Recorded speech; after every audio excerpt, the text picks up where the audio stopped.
Mesdames, Mesdemoiselles, Messieurs, bonjour ou bonsoir, selon le fuseau horaire que vous avez. Nazali Wabino, Symphorien Balandaï. J'apparais encore par hasard, parce que j'ai la joie de vouloir partager l'actualité avec vous, chers compatriotes. L'actualité est dominée par la présence signalée de Joseph Kabila à Lubumbashi, à Kashamata. Il semblerait qu'il lui soit interdit de sortir de Lubumbashi. Lui, Katumbi et les autres. Bon, il paraît également que 1500 gardes républicains seraient descendus sur les lieux. Voilà. Le deuxième sujet dont nous allons parler, ce sera un sujet concernant les propos de Eve Bazaïba. Quand Eve Bazaïba revient sur les résultats de la présidentielle 2018, il est taclé par Steven Bikai. On va en parler. Eve Bazaïba sous le feu des critiques acerbes. Steven Bikai tacle le MLC. Et nous avons également un sujet concernant le chanteur, l'artiste Innocent B. Innocent Baloumé, de son vrai nom. Alors, Innocent Baloumé, Innocent B, revient sur ses déclarations et attaque le Rwanda. Innocent B prend position contre le Rwanda. Voilà, chers compatriotes, c'est ça les sujets d'aujourd'hui. Voilà. Nous allons commencer par l'arrivée de Joseph Kabila à Lubumbashi.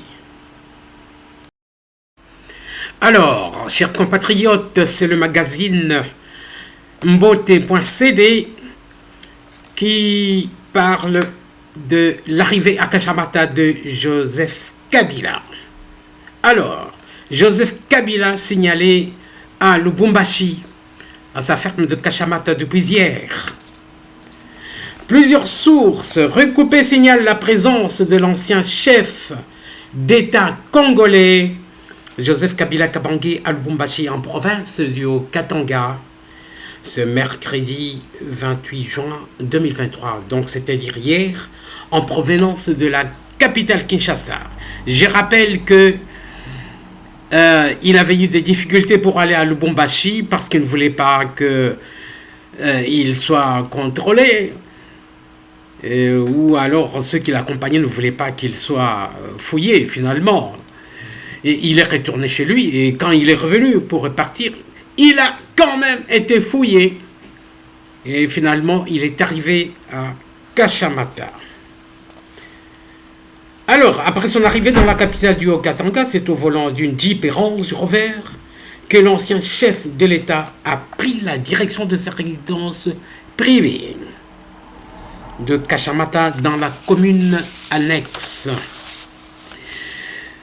Les raisons de sa venue dans la capitale du cuivre ne sont pas encore connues. Bien avant son arrivée, dans cette partie du pays, il avait reçu plusieurs membres de sa famille politique FCC dans son domaine de Kingakati. D'autres analystes estiment que c'est peut-être à partir de Lubumbashi que le sénateur Avi pourrait s'adresser à la population congolaise sur la situation socio-économique du pays. Pas seulement, il y en a qui pensent qu'il va dévoiler le contenu des accords, il va dire n'importe quoi, mais chers compatriotes, rappelons qu'il est interdit au sénateur Avi, de par la loi qui y a abouti à sa nomination comme sénateur à vie, de ne pas faire de la politique. Il ne peut pas faire de la politique. Voilà. Eh bien, s'il savait qu'il fait de la politique, il s'expose à la rigueur de la loi. Il peut être interpellé. Déjà, il a des mains sanguinolentes. Ses mains portent le sang de beaucoup de Congolais. Il est auteur de beaucoup de crimes, commanditaire de beaucoup de crimes. Combien de fausses communes? Qu'est-ce qu'il a à dire? Il va parler, il va dire quoi? Il n'a rien à dire. Ce criminel. Qu'est-ce qu'on attend pour l'arrêter? Ah ben, c'est en téléchargement, hein, chers compatriotes. Voilà, nous allons passer au sujet suivant. Alors, chers compatriotes, qu'est-ce qui se passe avec Madame Ève Bazaïba, ministre de son État? Voilà. Madame Ève Bazaïba est acerbement critiquée. Elle-même, elle dit qu'elle a sa conscience tranquille. Ah oui, mais ça m'a rendu un peu triste. Elle a sa conscience tranquille, alors que des milliers de Congolais ne sont pas du tout contents de sa sortie médiatique. Alors, c'est quelle revue qui parle de Ève Bazaïba? C'est mediacongo.net. Chers compatriotes, quand Ève Bazaïba revient sur les résultats de la présidentielle, c'est pas moi, c'est mediacongo.net qui le publie. La ministre d'État en charge de l'environnement était l'invitée de Top Congo FM le lundi. Ève Bazaïba est notamment revenue sur les résultats contestés de la présidentielle de 2018. À l'époque, elle et son parti Mouvement de Libération du Congo, MLC, avaient soutenu Martin Fayulu, qui revendique toujours sa victoire. Ah oui, mais maintenant, elle est dans l'union sacrée, elle devrait quand même avoir un langage politiquement correct pour présenter les choses, parce qu'elle fait maintenant de ce gouvernement. Elle ne devrait pas parler de la sorte. À sa place, moi, je n'aurais pas parlé de la sorte. Hein. Oui, le politiquement correct existe aussi. Ah, ouais, voilà. Après les élections, oui, voilà, c'est elle qui le dit. Après les élections, nous étions choqués, comme la Mouka. On s'est battu, on a été convaincus d'avoir obtenu la victoire. Bon, ça, c'est décidé, mais ça s'est décidé autrement. Je l'assume, les résultats des élections étaient tout autres. Le président Tshisekedi a été déclaré gagnant et un gouvernement a été mis en place, a déclaré F. Bazaïba, qui à l'époque avait parlé d'un cadeau empoisonné que Félix Tshisekedi aurait reçu de son prédécesseur Joseph Kabila. Bon. Je rappelle que jusqu'à aujourd'hui, aucune preuve tangible n'a été démontrée, exhibée. Voilà. On nous parle des 40 000 smartphones qu'on n'a jamais vus. Il n'y a pas de traces à la douane. Et puis, l'abbé Chollet, qui est aujourd'hui, qu'on appelle Monseigneur Chollet, puisqu'il est devenu un paladin du pape, lui, il dit que les PV ont été photographiés. Mais où sont ces téléphones? J'aimerais voir un téléphone qui contient encore ces archives-là. Il faut le démontrer. Ils n'ont jamais démontré ça. Oh là là, c'est de l'histoire ancienne. C'est de l'histoire ancienne. F. Bazaïba aurait dû soigner son langage. Voilà. Depuis, elle et son parti ont intégré l'Union sacrée, famille présidentielle de Félix Tshisekedi, et elle se trouve parmi les premières têtes du gouvernement Sama Lukonde. Qu'est-ce qu'elle dit encore? C'est par patriotisme que Jean-Pierre Bemba a adhéré à l'Union sacrée. C'est elle qui le dit. Il était inconcevable que quelqu'un de sa trempe puisse voir faire les choses sans mettre la main dans la pâte, a-t-elle précisé. Puis, il a été empêché pendant 10 ans. Il ne pouvait pas croiser les bras. F. Bazaïba a également évoqué l'urgence de mettre fin à la cacophonie qui régnait entre le FCC et le CACH. On a vu comme si le pouvoir était en train d'être bradé. Nous avons pris les choses en main. Pour la présidentielle de décembre prochain, le MLC de Jean-Pierre Bemba se range cette fois-ci derrière la candidature de Félix Tshisekedi. Bon, d'accord, ça c'est Jean-Pierre Bemba, mais elle-même, quand on lui demande est-ce qu'il y aura un candidat du MLC, elle dit oh, j'attends le congrès. Elle hésite. Donc elle ne peut même pas citer directement le nom de l'autorité morale. Bon, le président lui-même n'aime pas cette appellation autorité morale de l'Union sacrée. Félix Tshisekedi ne cite pas son nom. Pourtant, Jean-Pierre Bemba, lui, pour lui c'est automatique. Mais pas pour F. Bazaïba. Voilà pourquoi elle est bombardée de beaucoup de critiques. Hein. Elle est également critiquée par Stephen Bikai. Donc, F. Bazaïba sous le fait de critiques acerbes. Stephen Bikai tacle le MLC. Le passage de la ministre d'État, ministre en charge de l'environnement, F. Bazaïba, au plateau de Top Congo, continue à raviver les tensions au sein même de l'Union sacrée. Plateforme de soutien à la candidature du chef de l'État Félix Tshisekedi, cadre au sein de l'Union sacrée de la nation. Stephen Bikai digère mal la sortie médiatique de la ministre d'État F. Bazaïba. Bon, c'était un ancien capiliste converti. Bon, plusieurs se sont convertis, hein. Donc la politique, elle est dynamique, comme on dit. Voilà, il soutient le président Félix Tshisekedi, mais Bazaïba devrait faire la même chose, hein. J'espère que ne fût-ce que par politesse, elle n'a qu'à garder ses souvenirs, ses mauvais souvenirs, je sais pas, dans son fort intérieur. Voilà. Sur son compte Twitter, l'ancien ministre de l'Enseignement supérieur et université considère les propos tenus par la ministre d'État comme un sophisme de très mauvais goût. On ne peut ménager la chèvre et le chou, fait-il remarquer visiblement, indigné. D'après lui, la ministre d'État, Eve Bazaïba, aurait dû pousser la logique jusqu'au bout en déclinant l'offre et continuer le fameux combat pour la vérité des urnes. Avant de s'interroger,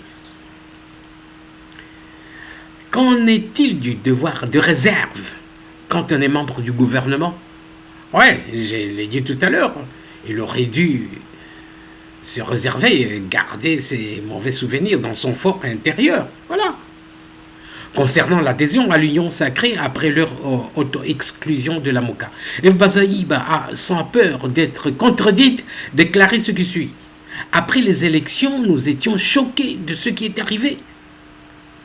Choqués comme la MOCA parce qu'on s'est battu. Et voilà, on l'a déjà dit. Hein. Donc, il s'est de rappeler que la ministre d'État Eve Bazaïba, dans son interview, indiquait que c'est par patriotisme que Jean-Pierre Bemba, président du MLC, soutient le président de la République, Félix Tshisekedi, pour la réussite de ce mandat. Par patriotisme et non par amour, par amour de la patrie qu'il soutient Félix Tshisekedi. Corollairement, on peut en tirer d'autres conclusions, des sophismes ou de bonnes raisons. Tout dépend. Il ne soutient Félix Tshisekedi que par patriotisme pour qu'il réussisse son mandat. Soit. Voilà, chers compatriotes, on va passer au sujet suivant.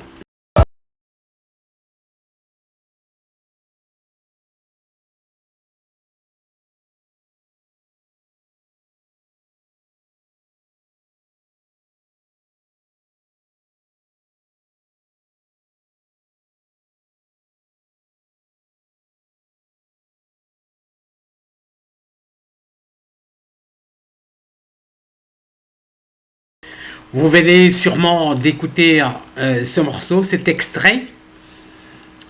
Il s'agit de Innocent Baloumé, donc à Balouki. Donc,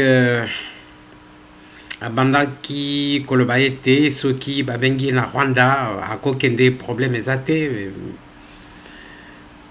Voilà, donc, à Zouakaba critique et belé, Siko et Balouki. Donc, il a tourné Kazakh, il est contre le Rwanda, maintenant. Alors, c'est actu-rdc.com, oui, qui fait cette publication. Inos B prend position contre le Rwanda. L'artiste et musicien Inos B a apporté du tempérament à son discours. Le jeune leader a fait un rétropédalage. Inos B n'est plus celui qui serait prêt à se produire au Rwanda, coûte que coûte, comme il le disait il y a quelques jours. Alors, qu'est-ce qu'il dit exactement? Comme la politique rwandaise ne nous facilite pas la tâche depuis des années, je suis dans l'incapacité d'aller fêter, chanter et danser avec eux au Rwanda, a-t-il dit. Le jeune leader a pris cette décision en guise de soutien aux efforts des autorités.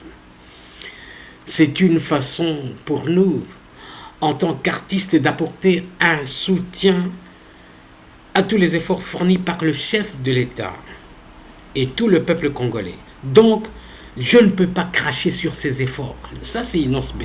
Boyoki a fait remarquer Baloumé. Bon, il se rattrape, mais ça n'a pas empêché les Gomatraciens, les habitants de Goma, les Gomatraciens, comme on dit aussi pour Boma, Bomatraciens, les habitants de Goma, ou les Gomatraciens, si ça existe, ils l'ont empêché de réaliser son concert. Donc, le concert a été annulé. Voilà. J'ai ouï dire, hein, je n'en ai pas la preuve formelle. Voilà. Inosbe a condamné l'agression rwandaise. Nous n'allons plus continuer à accepter cette situation de guerre occasionnée par le Rwanda tous les jours. Moi, en tant qu'artiste, je suis dans l'impossibilité d'aller fièrement exécuter mon travail, celui de la musique sur le sol rwandais. Voilà, chers compatriotes, c'est une prise de position qui va sûrement calmer les ardeurs, hein, et faire taire les détracteurs de Inos B, je pense. Mais ce qui a été fait, a été fait. Bon, on peut toujours pardonner, hein. L'artiste devrait se produire à Goma, où il séjourne vendredi 30 juin et samedi 1er juillet 2023. Ces deux productions ont été reportées. Bon, annulées, reportées. Bon, ça se ressemble. Eh bien, chers compatriotes, j'avais oublié un sujet, mais je vais terminer par ce sujet-là. Les adeptes de AFDC de Bahati Lukwebo ont aussi décidé de porter plainte contre le criminel économique Matata Mponyo. Donc avant cela, je vais vous montrer une courte vidéo sur les crimes économiques de ce colonna en cravate, Matata Mponyo. Voici une sélection de 10 projets financés, mais que le Premier ministre Matata Ponyo n'a pas réalisé. 1. Le parc agro-industriel de Bukangalonzo, financé à hauteur de 285 millions de dollars américains. 2. Le projet de la construction de 1000 écoles dans tous les territoires de la RDC, financé à hauteur de 150 millions de dollars américains. 3. Le projet d'achat des locomotives, financé à hauteur de 545 millions de dollars américains. 4. Le projet de l'installation de la fibre optique sur le territoire congolais, financé à hauteur de 480 millions de dollars américains. 5. Réhabilitation des 2 aéroports, aéroport de Ndjili à Kinshasa et de la Luano à Lubumbashi, financé à hauteur de 555 millions empruntés à Exim Bank au nom du Trésor congolais. 6. Le projet de révolution de la modernité, financé à hauteur de 2 milliards de dollars américains. 7. Le projet de construction des hôpitaux modernes, financé à hauteur de 354 millions de dollars américains. 8. Le projet de construction des stades modernes dans tous les territoires du Congo, financé à hauteur de 280 millions de dollars américains. 9. Le projet de construction et réhabilitation des universités et des centres professionnels, financé à hauteur de 350 millions de dollars américains. 10. Le projet de construction du barrage Katende, du barrage Inga, 3 et d'autres barrages, financé à hauteur de 685 millions de dollars américains. Le coût global de ces 10 projets équivaut à 5 milliards 684 millions de dollars américains. En dépit de tout ça, ce prédateur économique prétend être le maître de la bonne gouvernance. Et quand on lui demande de répondre devant la justice, l'homme qui a semé du maïs à Bukangalonzo pour récolter une université à Kindu veut nous faire croire que c'est un acharnement. Non, monsieur Matata. Les Congolais... Chers compatriotes, vous vous rappelez, Matata Mponyo afundaki Bahati Lukwebo na tribunal, asilikaki alobaki ete yepe akometaka bacrime, enfin wana ezalaki sous-entendu, hein? Donc amemaka mauvaise gouvernance dans certains domaines, tango azalaki ministre natoleraki ye ndenge nini ye abosani, donc ngai il faut nafunda ye ake kofunda ye na tribunal. Sikoyo bato ya AFDC ya Bahati Lukwebo bango pe basiliki bake kofunda ye. Voilà, c'est la prospérité online qui le publie. L'AFDC promet à son tour de traduire Matata Mponyo en justice. Comme vous venez de le voir, la vidéo elle est claire. Il y a beaucoup de crimes économiques commis par Matata Mponyo. Bon, peut-être que lui connaît le secret de Bahati Lukwebo, puisque c'est lui qui était Premier ministre. Il a porté plainte contre lui. On verra ce qui va se passer à la justice. L'un contre l'autre. Eh bien, la réaction de l'Alliance des forces démocratiques du Congo, AFDC, ne s'est pas fait attendre après une plainte... ne s'est pas fait attendre après une plainte initiée par l'ancien Premier ministre Matata Mponyo.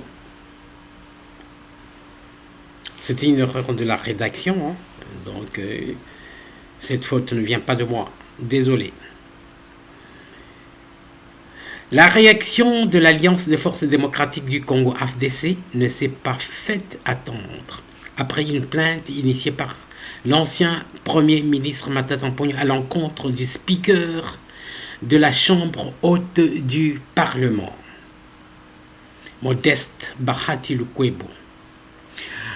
Pour l'AFDC, le bureau du Sénat n'a fait qu'appliquer les dispositions de la Constitution et du règlement intérieur du Sénat.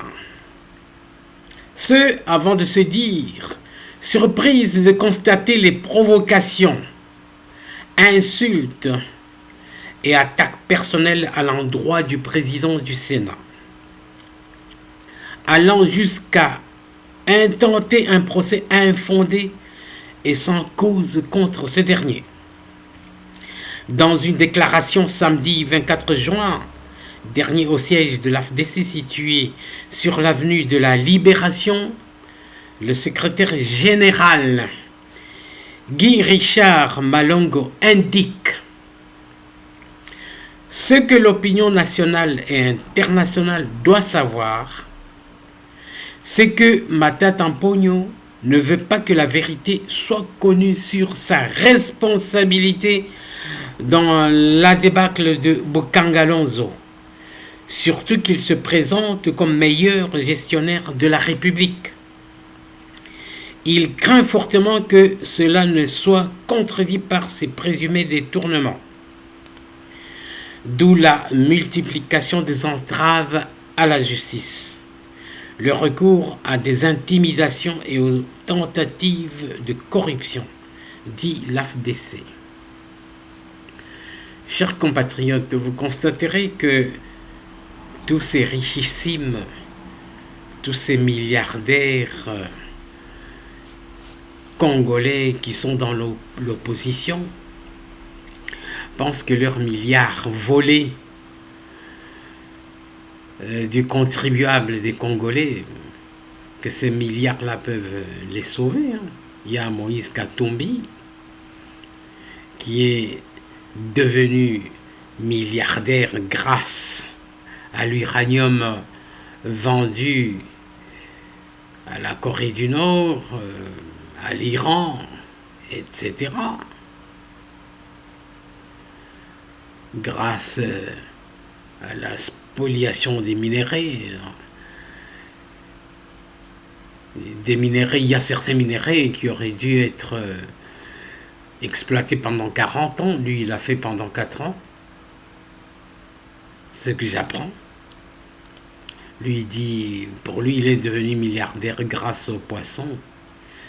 Les Congolais ne sont pas dupes, hein. Kabila qui dit qu'il va utiliser une partie de sa fortune volée aux Congolais pour déstabiliser le Congo et revenir au pouvoir. Ils sont tous comme ça. Il aurait corrompu le magistrat à Kalouba, hein, oui. Oui. Il l'aurait corrompu. Nous apprenons que c'est une somme d'1,5 million. D'autres disent que c'était 2 millions. Bon, c'est des rumeurs, mais il n'y a pas de fumée sans feu. Hein. Et il continue à croire qu'il peut continuer à corrompre. Ben, il a même essayé de corrompre Bahati Lukwebo. Eux, ils ont les preuves. Ces preuves-là corroborent. C'est les rumeurs selon lesquelles le juge Kalouba aurait été de la Cour constitutionnelle, qu'il aurait été corrompu. Mais oui, on peut conclure, même si on n'a pas une preuve irréfutable, mais on peut sous-entendre, on peut sous-comprendre qu'il a été corrompu, puisqu'il a démontré en envoyant un de ses clients chez Bahati Lukwebo avec une grosse somme, une grosse liasse en dollars. C'était sûrement 1 million. Et Bahati Lukwebo a refusé. Il a décliné l'offre. Hein. Voilà, on verra. On verra, chers compatriotes. Mais ce qui est sûr, c'est que Matata Ponyo finira ses jours en prison. Voilà, chers compatriotes, nous nous arrêtons par là et que Dieu bénisse la République démocratique du Congo.